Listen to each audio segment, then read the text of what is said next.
ভারতের দেওয়া ঋণ এখন বাংলাদেশে ব্যবসা করতে যাওয়া ভারতীয় কোম্পানিগুলির জন্য বড় চ্যালেঞ্জ হয়ে উঠেছে। পরিস্থিতি এমন জায়গায় পৌঁছেছে যে বাংলাদেশের নীতি এবং কার্যকলাপ আবারও নিয়ন্ত্রণের বাইরে চলে যাচ্ছে। এই কারণে ভারতীয় কোম্পানিগুলি বাংলাদেশের আমদানিকারকদের ওপরে আর আগের মতো ভরসা করতে পারছে না, যার প্রভাব সরাসরি ভারতের রপ্তানির ওপরে পড়ছে। অর্থাৎ বাংলাদেশকে দেওয়া ঋণ এখন ভারতীয় কোম্পানিগুলির ওপর অত্যন্ত ব্যয়বহুল হয়ে পড়ছে। আসল কথা হলো, বাংলাদেশ তার ওষুধের জন্য প্রয়োজনীয় কাঁচামাল অর্থাৎ র মেটেরিয়ালস প্রায় 30% এককভাবে ভারত থেকে আমদানি করে। যদিও বাংলাদেশ তার মোট 97% ওষুধ নিজের দেশেই উৎপাদন করে, কিন্তু মজার ব্যাপার হলো কাঁচামালের প্রায় 30%ই ভারত থেকে আসে। এরই মধ্যে একটি বিস্ময়কর খবর প্রকাশিত হয়েছে, যেটি শুনলে আপনি অবাক হয়ে যাবেন। কিছুদিন আগে বাংলাদেশের আমদানিকারকরা ভারত থেকে ঋণ নিয়ে যে ওষুধের কনসাইনমেন্ট তুলেছিল, সেই আমদানিকারকরা হঠাৎ করে গায়েব হয়ে গেছে, যার ফলে সেই ওষুধের কনসাইনমেন্টের পেমেন্ট আটকে গেছে। শুধু তাই নয়, আরেকটি ইন্টারেস্টিং খবর হলো, মহারাষ্ট্রের নাসিক থেকে পেঁয়াজ বোঝাই 400টিরও বেশি ট্রাক বাংলাদেশ ভারত সীমান্তে আটকে আছে। সম্পূর্ণ ঘটনাটি কি সেটি জানার জন্য ভিডিওটিকে অবশ্যই শেষ পর্যন্ত দেখুন। আর বাংলাদেশের এই আমদানিকারকরা যে হঠাৎ করে ঋণ নিয়ে গায়েব হয়ে গেছে, তার জন্য সরাসরি তাদেরকে দোষ দেওয়াও যায় না। তাহলে দোষী আসলে কে? এই সব কিছু আজকে আমরা এই ভিডিওতেই জানবো। আপনাদের কাছে ছোট্ট একটি অনুরোধ, এই ভিডিওটিকে একটি লাইক করে কমেন্টে অবশ্যই লিখুন জয় হিন্দ জয় ভারত। আসলে বাংলাদেশের রাজনৈতিক অস্থিরতার কারণে ভারতীয় ওষুধ রপ্তানিকারক এবং মেডিকেল ট্যুরিজম কোম্পানিগুলির জন্য অনেক বাধা সৃষ্টি হয়েছে। আরেকটি বড় কথাও সামনে এসেছে, যেখানে ভারতীয় ফার্মা রপ্তানিকারকরা ডাইরেক্ট অভিযোগ করছে যে তাদের দ্বারা বাংলাদেশে পাঠানো কনসাইনমেন্টগুলি হারিয়ে গেছে এবং অধিকাংশ বাংলাদেশি আমদানিকারক যারা ভারত থেকে ঋণ নিয়ে ওষুধের কনসাইনমেন্ট আমদানি করেছিল, তারা ফোন রিসিভ করছে না।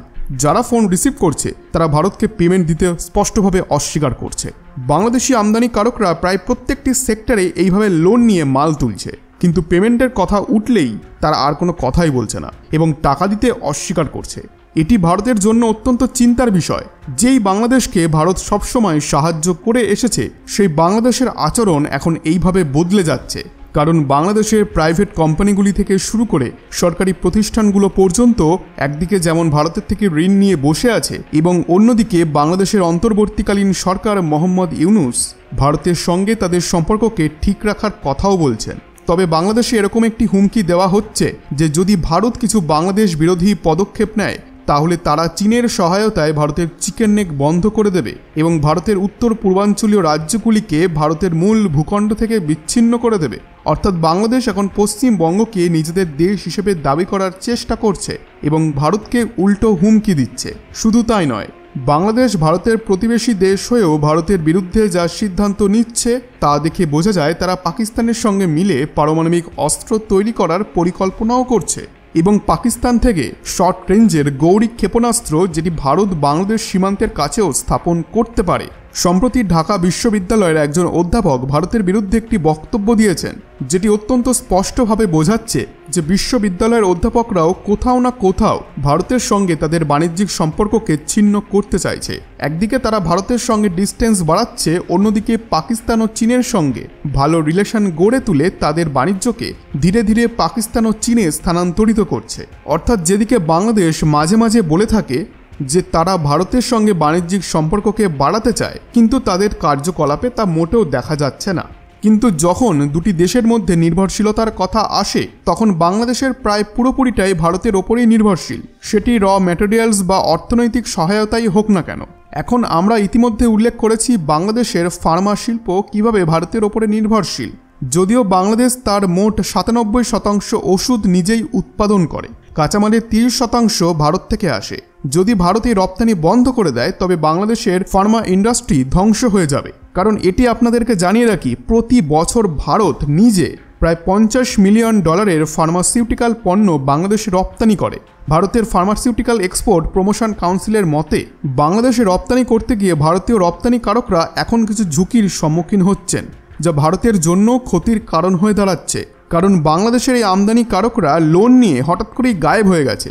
যদিও তাদেরকে সরাসরি দোষ দেওয়া সম্ভব নয়, কারণ বাংলাদেশের বর্তমান অর্থনৈতিক পরিস্থিতি অত্যন্ত নাজুক।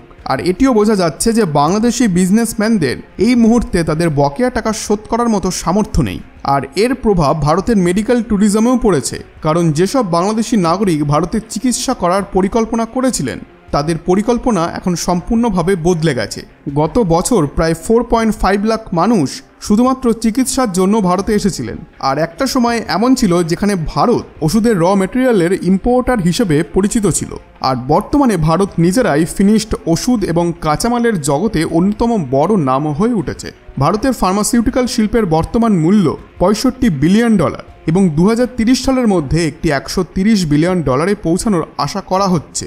প্রতি বছর ভারত $28 বিলিয়ন ফার্মা পণ্য রপ্তানি করে, যেখানে বাংলাদেশের অংশ খুবই ছোট। তাই বাংলাদেশ এই খাতে ভারত থেকে দূরে গেলেও বা তারা এই বিষয়ে ভারতের ওপর ইন্টারেস্ট না দেখালেও এতে ভারতের খুব বড় একটা ক্ষতি হবে না। আরও একটি খবর আসছে যেখানে বলা হচ্ছে যে প্রায় 400 পেঁয়াজ বোঝাই ট্রাক বাংলাদেশ ও ভারত সীমান্তে আটকে আছে, কারণ সরকার মিনিমাম এক্সপোর্ট প্রাইস তুলে নিয়েছে, কিন্তু রপ্তানি নিষেধাজ্ঞা এখনও বহাল আছে।